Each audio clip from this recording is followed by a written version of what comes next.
오늘 하나님의 말씀의 제목은요, 사울의 실패 원인입니다. 사울의 실패 원인. 저번 우리 주일 오전마다요, 우리 사무엘상서 말씀 보고 있는데요. 전 시간에 보았던 사무엘상서 12장 말씀은 사무엘의 페어웰 설먼이었죠. 고별 서구였습니다. 사무엘의 고별 선교 말씀을 통해 우리가 결코 후회하지 않는, 누구나 아무리 훌륭한 종들도, 아무리 훌륭하게 쓰임받은 사람들도, 모든 백성은 다 마찬가지겠지만요, 누구나 다 주님의 보좌 앞에 서기 위해서 육체의 죽음을 반드시 경험해야 된다라는 것을 사무엘상서 12장 말씀을 통해 배웠습니다. 사무엘 선자는 선지자 겸 제사장 사사했으니까 안 죽으실 것 같잖아요. 안 죽으실 것 같은데 다 누구나 나이가 들면 주님의 보좌 앞에 서야 될 때가 있다는 것입니다. 그걸 통해서 사무엘이 고별 설교를 하면서 자신의 지나온 인생을 돌아보면서 결코 후회하지 않는 삶을 사는 세 가지의 방법을 우리에게도 전해주신 줄 믿습니다. 오늘의 말씀은요, 13장 말씀에 11장 말씀에서 암몬 장수 같은 거대한 암몬족 속을 하나님의 전적인 은혜로 초대왕으로 세워진 사울을 통해서 그의 그 입지를 높여주셔야 되기 때문에요. 더 중요한 것은 이스라엘 백성을 건져주셔야 되기 때문에 하나님께서 암몬 자손으로부터, 그 강대한 암몬 자손으로부터 이스라엘 백성을 기적적으로 건져주셨습니다. 그러면 어떤 일이 발생할까요? 그렇죠. 사울은 자기 힘으로 자기가 이스라엘 백성을 건준 줄 한 거예요. 그래서 12장 말씀에 사무엘의 고별 선교 있자마자 13장 말씀에부터 사울이 상비군을 모집하기 시작합니다. 그 내용이 바로 1절부터 4절까지의 내용입니다. 사무엘상서 13장 1절. 오늘 본문 말씀 보기 전에요, 왜 사울이 이렇게 실패를 했는지 그 원인을 알아봐야 되기 때문에요. 그 사무엘상서 오늘 말씀인 8절부터 14절까지 본문 말씀 보기 전에요, 오늘 말씀의 배경이 되는 말씀을 잠깐만 살펴보시면 오늘 말씀 사울이 왜 실패하게 되었는지 그 전체 내용을 분명히 알게 되실 줄 믿습니다. 그래서요, 사무엘상서 13장 1절 잠깐 본문 말씀 위쪽으로 잠깐 가보겠습니다. 간단히만 살펴보도록 하겠습니다. 13장 1절입니다. 시작입니다. 사울이 왕이 될 때에 40세라. 그가 이스라엘을 다스린 지 2년에 이스라엘 사람 3,000명을 택하여 그 중에서 2,000명은 자기와 함께 믹마스와 베델산에 있게 하고 1,000명은 요나단과 함께 베냐민 기브아에 있게 하고 남은 백성은 각기 장막으로 보내니라. 지금 나중에 읽어보시면 아시겠지만요, 이때 당시에 팔레스틴에 종주국 행세를 하고 있었던, 자기가 다 다스린다 이거죠 뭐. 솔직히 말씀드리면 좀 표현이 그렇지만요, 자기가 팔레스타인의 대빵이라고 생각한 거예요. 그 나라가 블레셋이었습니다. 뭐 암몬 자수뿐만 아니고 그때 당시에 누가 나를 꺾으랴, 팔레스타인의 종주국 맹주 노릇을 했던, 예전에는 이집트가 그쪽에 이스라엘 옆에 있는 나라들 전부 다 자기가 맹주다라고 생각한 적 있지 않습니까? 나중에 7일 전쟁에서 이스라엘 백성이 완전히 참패하기 전까지요. 이때 당시에는 블레셋이 맹주노로 했습니다. 종주. 다 내 발밑이라는 거예요. 다 내 밑이라는 거예요. 그래서 지금 블레셋이 원래 지금 있는 곳은 나중에 이 말씀을 읽어보시면 나중에 또 나오지만요, 위치를 조금 아는 것이 도움이 될 것 같습니다. 블레셋은, 만약 블레셋이 이스라엘 땅에 딱 들어와 있는 곳이 있습니다. 그게 게바입니다. 게바를 중심으로 이 위치를 보면 지금 군대의 포진이 딱 눈에 보이고, 지금 사울이 무슨 생각을 갖고 있는지, 왜 어려움이 겪고 있는지 분명하게 보일 수 있습니다. 13절 1절 말씀 보니까요, 사울이 40대 왕이 돼서 2년 동안 상비군을 모집합니다. 그가 이스라엘 다스린 지 2년에 상비군을 2년 동안 모집했어요. 얼마를 모집했는가? 2절 말씀 보니까 이스라엘 사람 3,000명을 모집했습니다. 이해되신 줄 믿습니다. 그 당시엔 그래도 적지 않은 인구가 많지 않기 때문에 아주 적은 수라고는 볼 수 없겠죠. 그러나 이스라엘 백성이 아직 힘이 미비했기 때문에요, 3,000명도 실은 많이 모은 것입니다. 그 중에서 2,000명은 13장 2절 중간입니다. 오늘 말씀의 배경을 잠깐 이해해야 오늘 말씀 분명히 이해할 수 있기 때문에요. 13장 2절 말씀 보면요. 3,000명의 상비군 중에 2,000명은 자기는 누구냐면요. 사울입니다. 사울과 함께 믹마스와 베델산에 있겠다. 믹마스는 나중에 블레셋이 여기 믹마스로 진군해서 실은 이 전투가 블레셋과의 이스라엘 백성과의 전투 장소가 믹마스입니다. 그래서 믹마스 전투 현장이라고 그러거든요. 오늘 말씀 믹마스 전투입니다. 믹마스는 아까 말씀드린 블레셋을 만약에 지금 수비대가 있는 곳을 이스라엘 땅이지만 이스라엘 백성을 강압하기 위해서 지금 수비대가 들어와 있습니다. 블레셋에 초소가 들어와 있는 것입니다. 전진 기지가 들어와 있는 거예요. 얼마나 이스라엘 백성이 지금 주권이 없고 힘이 약하고 얼마나 블레셋 앞에 부끄러운지 아시겠죠? 자기 땅인데 들어오지 말라고 말도 못합니다. 개발한 곳에 딱 들어왔는데 그 믹마스 어딘가? 믹마스 어디냐면요. 게바의 오른쪽입니다. 베델은 그 위쪽입니다. 그 위치를 보면 되게 재밌습니다. 사울이 3,000명의 군사 중에요. 자기와 함께 2,000명을 블레셋에 있는 게바의 오른쪽인 믹마스에다 딱 포진했습니다. 왜요? 한판 해보겠다는 거죠, 뭐. 고작 3,000명으로. 근데 자기 아들이 또 여러분 너무나 잘 아시는 다윗의 절친인 요나단 아닙니까? 13장 2절 끝에 보니까요. 2,000명은 자기와 함께 믹마스 베델의 블레셋이 있는 게바의 오른쪽과 위쪽에는 베델 산에 딱 포진하고 있었습니다. 그럼 전투하면 양쪽에 협공에 유리하지 않습니까? 13장 2절 끝에 말씀 보면요. 1,000명은 3,000명 중에 1,000명은 택해서 요나단 자기 아들과 함께 베냐민 기브아에 있게 합니다. 남은 백성은 그냥 별볼 없는 것 같아서 다 돌려보냈습니다. 실은 사울이 교만이죠. 다 불러 모아도 부족할 판에. 그래서 실은 게바를 블레셋의 전진기지, 블레셋의 초소가 있는 게바를 중심으로 이스라엘 땅으로 말씀드렸습니다. 사울은 오른쪽 북쪽 계통에 북쪽 이게 믹마스에 게바가 있는 이쪽이 믹마스거든요. 블레셋의 남쪽은 블레셋의 북쪽은 사울이 남쪽은 요나단의 1,000명 2,000명에서 협경할 생각했어요. 근데 실은 사울이 암몬 족속 3회상서 11장 말씀에 암몬 족속에서 하나님이 너무 쉽게 패하게 하셨기 때문에 사울이 마음이 실은 굉장히 교만한 것입니다. 자기 힘으로 했다고 생각했죠. 사울은 역시 인본주의적인 사람입니다. 그는 신본주의 하나님 중심적인 생각을 가진 사람이 아닙니다. 자기가 자기 힘으로 이겼다고 생각한 거예요. 그래서 3,000명만 데리고서도 이길 수 있다고 생각한 거죠. 사울의 큰 착각이었죠. 그래서 3절 말씀이에요.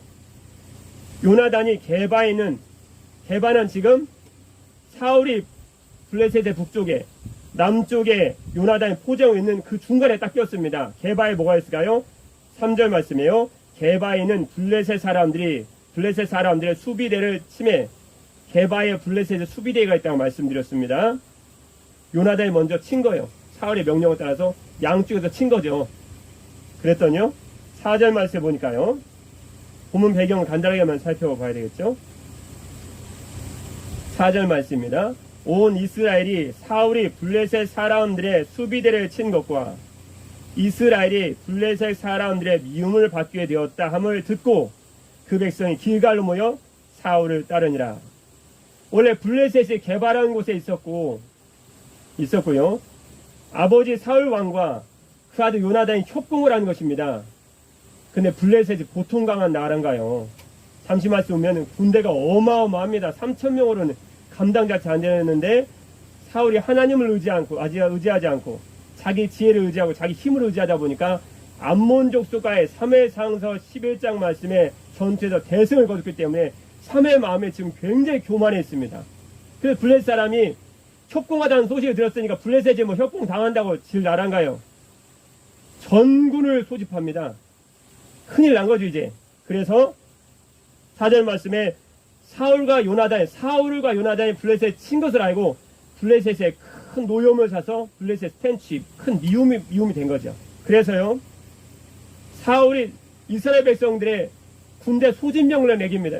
소집 명령 내립니다. 상비군 3,000명 갖다는 안 된다는 거 알고 안 되거든요. 그래서 길갈이란 곳, 사울이 완전히 이쪽으로 물러난 것입니다. 믹마스, 게바, 믹마스, 여기가 길갈이거든. 여기로 완전히 사울이 밀려난 거예요. 괜히 친 거죠. 지금 잠자는 사자의 콧대를 건드린 거예요. 그래서 길갈이라는 곳에 백성들이 큰일 나는 줄 알고 사울이 전 이스라엘 백성들의 군대를 소집하니까 길갈이라는 곳에 사울이 물러가서 백성들이 삼삼오 막 모여든 것입니다. 지금 상황을 아시겠죠? 오늘 말씀, 본문 말씀 이제 구체적으로 시작합니다. 5절입니다. 5절 시작입니다. 블레셋 사람들이 이스라엘과 싸우려고 모였는데 병거가 3만이요 마병이 6,000명이요 백성은 해변의 모래같이 많더라. 그들이 올라와 베다웬 동쪽, 아까 방금 전에 2절 말씀에 사울이 상비군 3,000명 중에 2,000명 데리고 포진했고 군대가 주둔이었던 베다웬동 믹마스를 블레셋이 점령을 해버린 거예요. 그 사울 군대는 더 물러는 길갈이라는 곳에서 다시 물러가고요. 블레셋 군대가 얼마나 많았는가. 5절 말씀에 이스라엘 군대 3,000명하고는, 죄송합니다 이렇게 말해서 좀 그런데 게임이 안 되는 숫자입니다. 병거가 3만이요. 병거는 대개 2마리의 소가 끌고 2마리의 말이 끌거든요. 전차입니다. 전차부대. 전차부대가 3만입니다. 오늘날 탱크가 3만 대라고 생각하시면 됩니다. 마병 6,000명이요. 마병은 말을 타고 적진을 휘젓고 다니는 마병대거든요.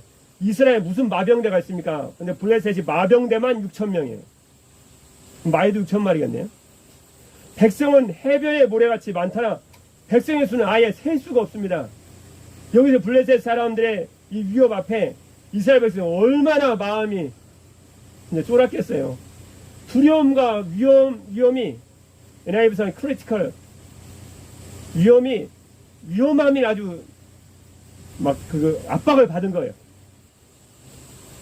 하드 프레스트라는 건데 이게 압박이 되고 두려움이 막 엄습을 한 거예요. 막 가슴은 조이 오는 거예요. 그래서 6절 말씀이에요.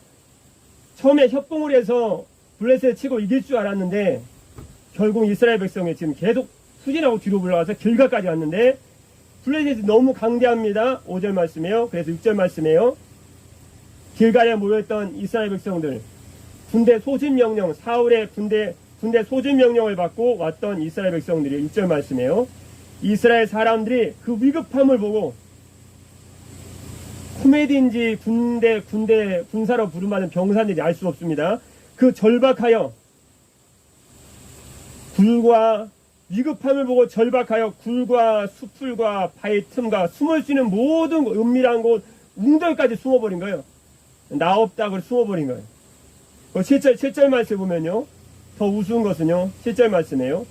어떤 히브리 사람들은 요단을 건너 갓과 길앗 땅으로 가되 사울은 아직 길갈에 있고, 길갈에 믹마스 오른편 길갈까지 지금 군대가 물려졌거든요. 블레셋이 워낙 강대하다는 거 알고 원래 주둔하고 있던 믹마스에도 계속 밀린 거예요. 그래서 길갈까지 가서 후퇴해 있는 상태입니다. 거기서 백성들이 막 모였고요.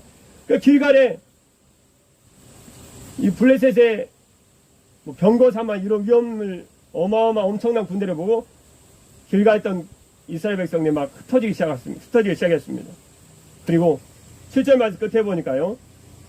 사울은 아직 길갈에 있고 그를 따른 모든 백성은 휙 떠는 거예요. 두려움에 막 페이킹 트러블, 페이킹 피버리죠. 두려움에 막 떨고 있는 거예요. 막 덜덜덜 떠는 거예요. 나머지는 막 웅덩이에 숨고 바위에 숨고 막 수풀에 숨고 굴에 숨고, 어떤 사람은 강을 건너서 갓과 길앗 땅까지 다 가버린 거예요. 오늘 말씀을 통해서 이제 본문 말씀을 구체적으로 봐야 되겠네요. 8절 말씀 보면요. 사무엘이 정한 기한대로 2회 동안을 기다렸으나 사무엘이 길갈로 오지 아니하매 백성이 사울에게서 흩어지는지라. 블레셋 군대 그 위험에 눌려서 이스라엘 백성들 막 요단을 건너가고 수풀에 숨고 동굴에 숨고 웅덩이에 숨고 은밀한 곳에 다 숨었습니다. 그리고 백성들이 막 흩어지는 거예요. 그러면 사울이 너무 조급하잖아요. 그래서 8절 말씀 본문의 첫 번째 본문 말씀 보면요. 사울은 사무엘이 정한 기한대로 1회 동안을 기다렸으나 사무엘이 길갈로 오지 아니하며 백성이 사울에게 흩어지는지라. 오늘 말씀의 이제 구체적인 제목은요, 사울의 실패가 주는 교훈입니다. 사울의 실패 원인. 우린 사울의 실패 원인을 통해서 우린 도리어 우리가 신앙생활에 성공할 수 있는 원리를 배우려 하는데요. 첫 번째로 우리가 사울의 실패를 보기 전에 사울이 어떤 사람인지를 일단 잠깐 보면요. 8절 말씀에요. 사울은 사무엘이 정한 기한대로 이래로 오지 않았다 그랬습니다. 오늘 본문 말씀을 통해서 먼저 사울의 실패 원인을 보기 전에요. 본문 말씀을 통해서 우리가 실패한 사람은 하나님의 약속도 받지 못할 것이다. 하나님의 약속도 받지 못한 사람이라고 우리는 먼저 선입견을 갖기 쉽습니다. 근데 오늘 말씀의 핵심은 이것을 꼭 기억하실 필요가 있는데요. 이것만 기억하시면 오늘 말씀이 굉장히 이해가 쉬운데요. 하나님의 사람이 아니더라도 오늘 말씀대로 실패한 사람일지라도 하나님의 약속의 말씀은 받았다는 것이 특이한 상황입니다. 8절 말씀 보니까요. 이런 위급한 상황이에요. 이것이 오늘 말씀의 핵심 키포인트입니다. 이 말씀은 꼭 기억하시고 본 말씀 이해하시면 굉장히 쉽습니다. 하나님의 사람이 아님에도 불구하고 인생에 실패한 사람이면 하나님의 약속도 받지 못했을 것이라고 우리는 쉽게 건너짚어 생각하기 쉽고 생각할 수 있는데요. 오늘 말씀의 8절 말씀 자세히 보면요. 실패한 사람이더라도요. 하나님의 약속의 말씀은 받고 시작한다는 거예요. 그게 참 특이하다는 거죠. 8절 말씀. 이것이 오늘 말씀 이하의 핵심 키워드입니다. 키포인트입니다. 8절 말씀에 보면요. 8절 말씀에요. 사울은 사무엘이 정한 기한대로 이래 동안을 기다렸으나. 이것이 실패한 사울이 하나님의 약속의 말씀을 받았다는 것과 무슨 관계가 있을까요? 실은 정한 기한대로 이래 동안이라는 말씀은요. 약 이 시점 사무엘상서 13장 8절 말씀부터 사울이 이제 8절 9절 말씀에 너무 급해서 제사장인 사무엘만 드려야 되는 번제와 화목제를 드려버리거든요. 이 기점으로 하면 약 2년 전에 사무엘이 처음으로 사울을 왕으로 세웠을 때 8절도 똑같습니다. 사무엘상서 10장이 기름 부으신 장면인데 그때 사무엘상서 그때도 8절 말씀 사무엘상서 10장 8절 말씀 보면요. 기름 부음 받은 초대왕 사울에게 사무엘이 이렇게 약속합니다. 사무엘상서 10장 8절 말씀 보면요. 너는 나보다 앞서 길갈로 내려가라. 지금 사울이 포진한 이스라엘 군대가 있는 곳 길갈입니다. 이스라엘 백성이 있는 곳입니다. 너는 나보다 앞서 길갈로 내려가라. 내가 네게로 내려가서 번제와 화목제를 드리리니 나오죠. 똑같이 나오죠. 내가 네게에 가서 내가 행할 것을 가르칠 때까지 며칠 동안 기다리라. 그렇게 말씀해 주셨을까요? 사무엘 통해서요. 7일 동안 기다려라. 전쟁의 승리는 너의 힘으로 네가 하는 것이 아니다. 너의 힘으로 되는 것이 아니다. 그리고 앞으로 있을 2년 후에 이런 예언적 예언을 한 것입니다. 그때 길갈에서 기다리라는 거예요. 그래서 8절 말씀에 오늘 본문 8절 말씀에 보면요. 그리고 2년이 흘렸습니다. 사울은 분명히 자기가 기름 부음을 받았을 때 사무엘이 길갈에서 7일 동안에 기다려라. 전쟁의 승리는 결국 하나님께서 가르쳐 주시기 위한 사무엘이 전에 하나님의 분명한 말씀을 사울은 분명히 잊을 수 없거든요. 왜냐하면 자기가 왕으로 기름 부음을 받았을 때 받은 약속의 말씀이거든요. 정한 기한대로 사무엘이 정한 기한대로 사무엘이 약 2년 전에 정한 약속의 기한 1회 동안에 기다렸다는 거예요. 그런데 사무엘이 길갈로 오지 아니하며 그리고 백성이 사울에게 흩어지니 9절 말씀에요. 사울이 이르되 번제와 화목제를 이리로 가져오라 하여 번제를 드렸더니 제사장만이 드릴 수 있는 번제, 그 사울 왕이 제사장만이 드릴 수 있는 번제를 드렸다는 것은요. 하나님이 정하신 규례를 지금 깨버렸다는 거거든요.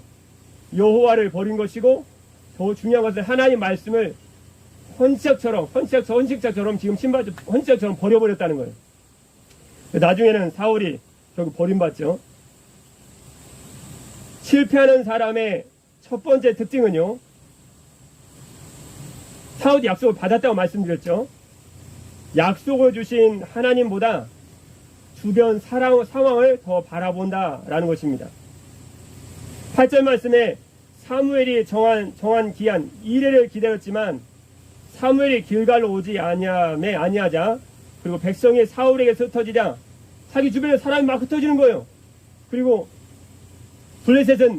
위험한 블레셋은 자기 앞에 믹마스에 어마어마한 군대로 포진했고요. 그러자 사울이 번제와 화목제 자기가 결코 드려서는 안 될 제사장만에 드려야 될 번제와 화목제를 드렸다는 것입니다. 실패한 사람도요, 하나님의 약속을 받습니다. 그게 성경의 증언이에요. 성경을 편협적으로 왜곡해서 보면 안 됩니다. 분명히 사울은 약속을 받았어요. 이래를 기다려라. 이 이래를 기다리는 약속은 하나님께서만이 전쟁의 승패를 좌우할 수 있다는 것을 분명히 보여주시기 위한 하나님의 예언적 말씀이거든요. 2년 전에. 그런데 사울은 약속을 주신 하나님보다 자신을 둘러싼 주변 상황, 블레셋 군대와 자기를 떠나가는 경사들을 보자마자 너무 마음이 두려워서 번제를 드렸다는 것입니다. 마태복음 14장 29절 말씀에 보면 베드로가 무리를 걸어가신 예수님께서 베드로에게 무리로 걸어오라고 말씀하시잖아요. 그 처음에는 오라 하신 주님 앞에 쪼벅쪼벅 무리를 걸어가잖아요. 그러나 베드로가 바람을 보고 무서워 빠져갈 때 그는 바람이라는 환경을 무리로 걸어오신 예수님이 아니고 바람이라는 환경을 바라봤을 때 그는 무리로 걷지 못하고 빠져버리는 상황을 받았다는 것입니다. 실패한 사람의 특징을 좇지 않고 우리가 주님 믿고 성공한 신앙생활으로 마지막까지 승리하기 위해서는요, 우리의 믿음의 주님이시오 우리의 믿음을 온전하게 하신 예수님만 바라봐야 됩니다. 그 말씀이 어디 있나요? 히브리서 12장 2절 말씀에 보니까요, 믿음의 주요 또 온전하게 하신 이인 예수를 바라보자. 그는 그 앞에 있는 기쁨을 위하여 십자가를 참으사 부끄러움을 개의치 아니하시더니 하나님 보좌 우편에 앉으셨느니라. 여러분, 우리 마음에, 우리 주변에 우리가 감당할 수 없는 수많은 이들을 위해서 여러분 두려움 가운데 있지 않았습니까? 그러나 하나님께서 우리가 주신 약속의 말씀이 있다면 그 약속의 말씀을 주신 주님을 바라보고 여러분 마침내 마지막까지 승리하시기를 주님의 이름으로 축복합니다. 시편 42편 5절 말씀에 보면요, 내 영혼아 내가 어찌하여 낭망하며 어찌하여 내 속에서 불안해하는가. 너는 하나님께 소망을 두라. 그가 나타나 도우심으로 말미암아 내가 여전히 찬송하리로다. 우린 풍랑 가운데, 인생의 문제 가운데 내 마음을 두렵게 하는 모든 것을 다 제치고 걸어오시는, 풍랑주에 걸어오시는 우리 예수님을 바라보고 우리 사울 같은 실수를 하지 말고 내 주변 상황을 바라보지 말고 믿음의 주님이시오 우리의 믿음을 온전하게 하시고 우리에게 약속의 말씀을 주신 주님만 바라보고 승리하는 인생이 되어야 할 것입니다. 두 번째, 실패하는 사람의 두 번째 특징은요, 하나님의 약속의 말씀은 받죠. 그러나 하나님의 약속의 응답을 기다리긴 해요. 그도 안 기다린 게 아니에요. 하나님 실패한 사람은 하나님 약속도 안 받고 하나님 약속도 안 기다리고 그냥 무조건 집에 가버리고 하나님 일 안 하고 내팽개치고 그렇게 생각하기 쉬운데요. 오늘 말씀에 보니까요, 실패하는 사람의 두 번째 특징은요, 하나님의 약속의 응답을 기다리지만 중요한 것은 끝까지 기다리지는 않는다라는 것입니다. 끝까지 기다리지는 않는다. 거기 뒤에 말씀에 보면 10절 말씀에 번제를 드리자마자 사무엘이 왔죠. 사무엘이 온지라 사울이 나가 맞으며 무난함에 11절 말씀에요. 사무엘이 이르되, 사울의 변명입니다. 번제를 드리게 된 변명, 하나님의 말씀에 순종하지 못하게 7일 동안 기다리려고 하신 2년 전에 주어진 예언의 말씀을 지키지 못한 사울의 궁색한 변명이 세 가지가 나오죠. 11절 말씀에 보면요, 사무엘이 이르되 왕이 행하신 것이 무엇이냐 하니 사울이 이르되 백성은 내게서 흩어지고, 두 번째 변명을 잘 보십시오. 당신은 정한 날 안에 오지 아니하고, 자기도 기다렸다는 거예요. 며칠 동안 기다려죠? 사무엘 당신이 2년 전에 분명히 7일을 기다려 말씀하지 않았습니까? 나는 7일 기다렸습니다. 하나님의 약속의 응답을 받지 못하는 사람, 실패한 사람의 두 번째 특징은 기다린다는 거예요. 약속의 응답을 기다린다는 거예요. 그런데 기다리기는 하지만 끝까지 기다리지는 않는다. 끝까지 기다리지 않는다. 끝까지 기다리는 거에 따라서 실패한 신앙과 그렇지 않은 신앙, 하나님의 사람과 하나님의 사람이 아닌 사람이 구분된다는 거죠. 히브리서 10장 36절 말씀에 보면요, 너에게 인내가 필요한 이유가 있다는 거예요. 인내가 필요함은 너희가 하나님의 뜻을 행한 후에 약속하신 것을 받기 위함이라 그랬습니다. 7일을 기다리고 2년 동안 기다렸으면 더 기다려야 되죠. 그럼 며칠을 그는 들이자마자 사무엘이 왔거든요. 실은 며칠만 더 하루만 더 기다렸어도 사울의 나라 왕자는 영영했을 것입니다. 뒤에 나오죠. 당신의 나라가 영원했을 텐데 당시에 하나님 말씀, 하나님의 규례를 깨뜨림으로 곧 하나님의 말씀을 순종하지 아니하므로 당신의 왕위는 이제 하나님의 마음이 합한 다른 사람이 넘어갈 것입니다. 14절 끝에 보면 여호와께서 왕에게 명령하신 바를 왕이 지키지 아니하였으므로 14절 끝에입니다. 여호와께서 그의 마음에 맞는 사람은 주님의 말씀을 겸손하게 순종하는 다윗을 의미하거든요. 주의 말씀에 순종하는 다윗을 통해서 그를 통해서 여호와께서 그를 백성의 지도자로 삼으실 것입니다. 이렇게 말씀해 주셨다는 거죠. 오늘날 우리가 보고 감탄에 맞이하는 그림 가운데 하나가 레오나르도 다빈치의 최후의 만찬 아닙니까? 최후 만찬은 며칠 동안 그렸을까요?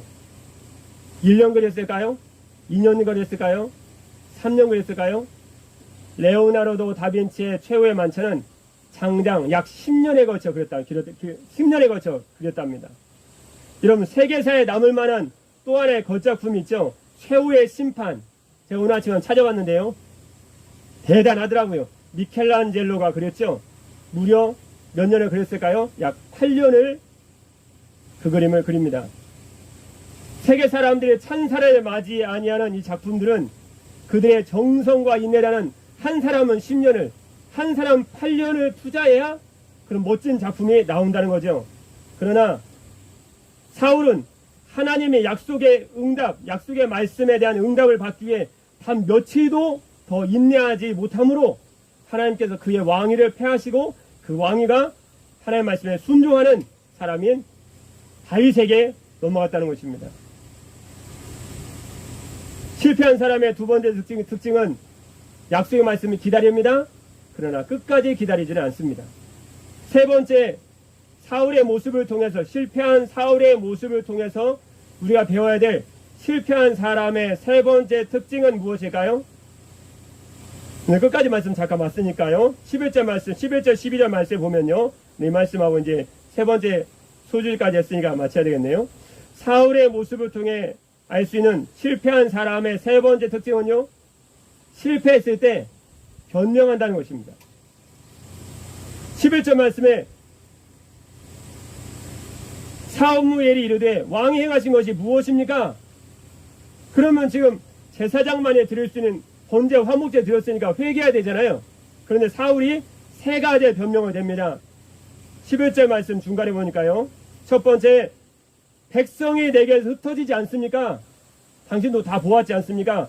두 번째는 당신도 정한 시간에 안 왔습니다. 지금 도리어 사무엘을 책망하고 있습니다. 세 번째는요, 블레셋 사람은 믹마스에 모였음을 내가 그 위급함을 보고 어쩔 수 없이 내가 12절 말씀에 보니까요, 이에 내가 이르기를 블레셋 사람들이 나를 치러 길가로 내려오겠거늘 내가 여호와께 은혜를 간구하지 못하였다고. 그 다음 말씀 잘 보십시오. 부득이하여 번제를 드렸나이다. 실패한 사람과 성공한 사람과 그렇지 않은 사람의 분명한 이유가 하나 있습니다. 그것은 실패한 사람은 실패했을 때 변명을 내지만 신앙에 성공한 사람은 실패했을 때 회개한다는 것입니다. 다윗이 밧세바를 범했을 때 나단 선지자가 찾아와서 당신이 그 죄를 범하지 않았습니까? 당신이 바로 그 사람입니다. 어린 얌양 새끼를 빼앗아서 찾아온 손님에게 주듯이 모든 것을 가진 부자 같은 당신이 우리아의 아내를 빼앗아서 암양새끼와 같은 우리아의 아내를 빼앗아서 범죄하고 그리고 우리아를 적들의 손에 넘겨 죽이지 않았습니까?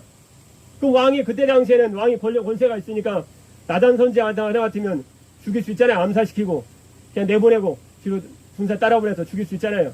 그런데 사무엘상서 말씀에 보면 사무엘상서 7장 13절 말씀에 당신이 그 사람이 아닙니까? 당신이 그 사람입니다. 그러니까 다윗이 사무엘상서 7장 13절 말씀에 보면요. 다윗이 나단에게 이르되 내가 여호와께 죄를 범하였노라. 실패한 사람과 실패하지 않은 사람은 분명 한 가지 차이가 있습니다. 실패했을 때 변명하는 사람은 결코 일어날 기회가 없습니다. 그러나 실패했을 때 주님 보좌 앞에 주님 앞에 회개하면 주님은 다시 일어날 기회를 주십니다. 그래서 회개한 다윗에게 주님은 어떤 기회를 주셨죠?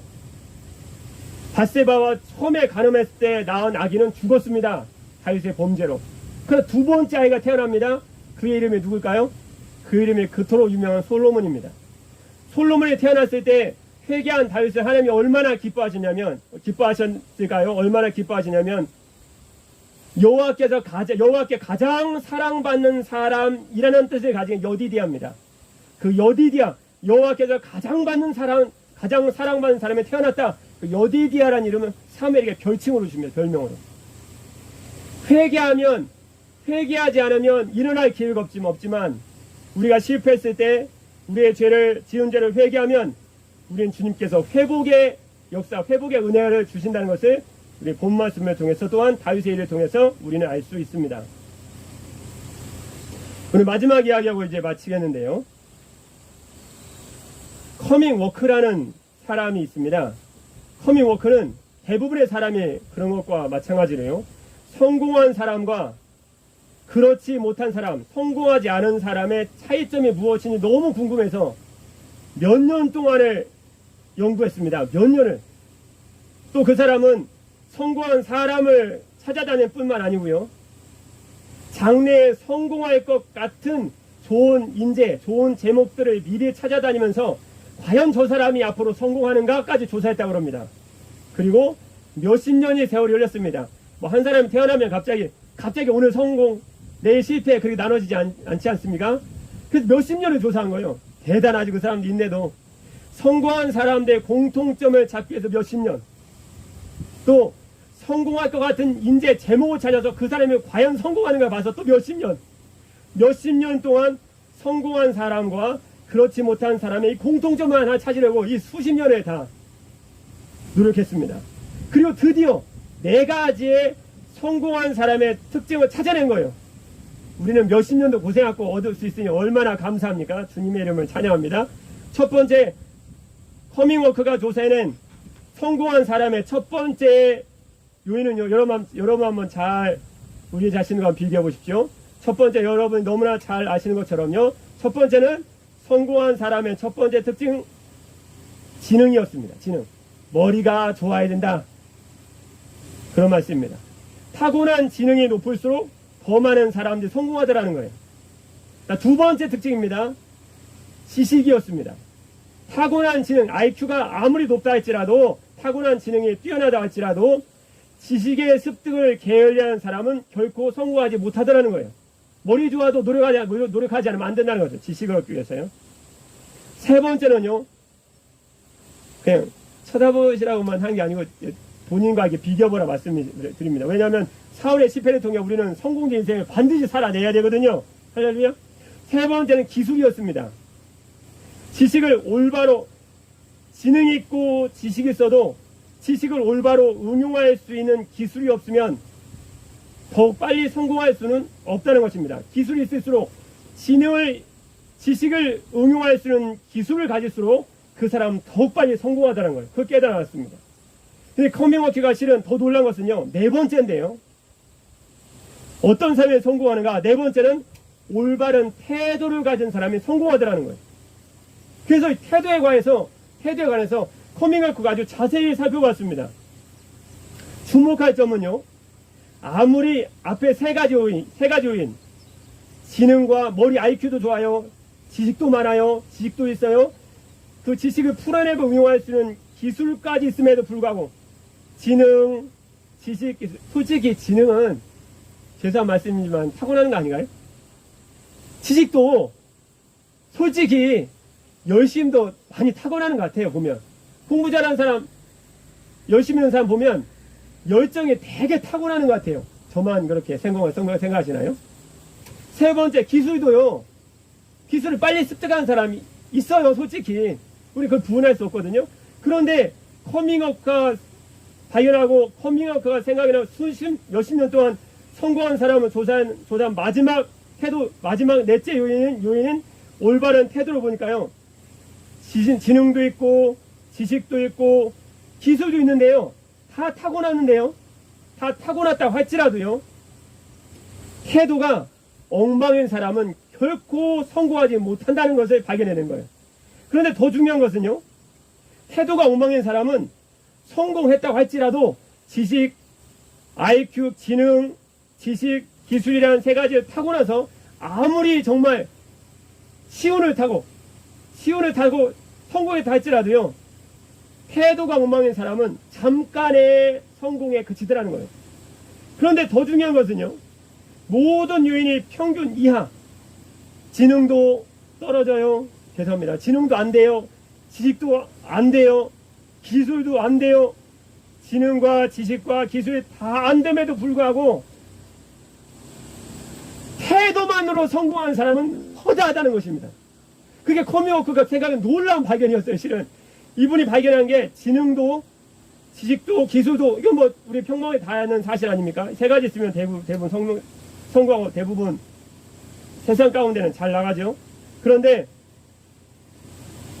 지능과 지식과 기술이 아무리 타고나고 아무리 뛰어나고 아무리 높고 아무리 대단하고 할지라도 태도가 엉망인 사람은 잠깐의 성공에 그칠 뿐만 아니고 지능과 지식과 기술이 다 평균 이하라고 할지라도 올바른 태도만 갖고 있으면 성공하는 사람, 정확히 말씀드리면요. 태도로 성공한 사람은 90% 이상이랍니다. 태도만, 문제에 대한 태도만 잘 갖고 있으면 여러분이 90% 이상은 반드시 인생 가운데서도 성공한다는 거예요. 여러분, 사울의 문제가 무엇이었습니까? 사울은 블레셋이라는 문제가 똑같이 가지고 있었습니다. 다윗도 그런 문제를 가지고 있었어요. 백성들이 터졌어요. 다윗도 자기를 백성의 돌로 치려고 했던 때도 있지 않습니까? 나중에 블레셋 민족 가운데 도망갔을 때요. 사울의 쫓김과 자기도 피신자의 도망자의 신세를 다 살았던 사람이요. 자기도 똑같이 백성이 죽이려고 했고 어쩌면 사울보다 더욱더 위급한 위험한 상황이 아니었습니까? 근데 그 상황을 바라면서 어떤 태도를 취했냐는 거예요. 사울도 하나님의 약속을 받았고 다윗도 하나님의 변화의 약속을 받았습니다. 그러나 사울은 어려운 문제를 받았을 때 약속을 주신 주님보다 문제의 상황을 먼저 바라보고 약속은 기다리는 제대로에 끝까지 기다리지 못하고 결국 세 번째 마지막 요점처럼요. 그는 자기에게 실패에 대한 책망일 것이 두려워서 핑계와 변명하고 회개하지 못하다가 결국 하나님의 버림을 받고 말았습니다. 우리는 인생을 살아오면 수많은 실패의 경험에 직면하게 됩니다. 그러나 실패보다 더욱 중요한 것은 실패를 어떻게 대하는가라는 우리의 태도입니다. 누구나 문제를 만난다는 거예요. 실패란 배움을 위한 첫 번째 시도임을 우리는 기억할 필요가 있습니다. 우리는 실패했을 때 약속을 주신 주님을 먼저 더욱 바라보아야 합니다. 두 번째, 주님 주신 약속의 응답을 기다리되 우리는 끝까지 기다려야 합니다. 세 번째, 실패했을 때 누가 되게 책망할 것이 두려워서 핑계와 변명을 대기보다는 주님 앞에서 우리들의 지은 죄, 지은 잘못을 철저히 회개함으로 주님으로부터는 회복의 역사, 회복의 은혜를 받아야 될 것입니다.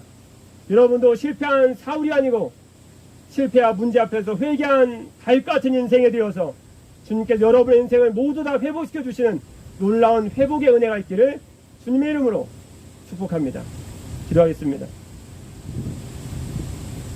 사랑의 우리 주 하나님 아버지, 인생 가운데서 우리는 수많은 실패의 경험을 경험합니다.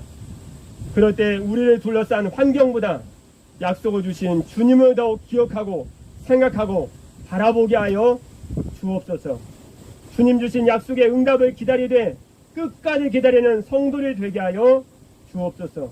실패했을 때 변명보다는 회개하는 인생이 되기를 간절히 소망합니다. 사울과 같은 실패 인생이 아니고 범죄 가운데서도 주님의 회복의 은혜를 경험한 다윗과 같은 놀라운 인생, 놀라운 은혜를 받는 인생이 될 수 있도록 축복하여 주옵소서.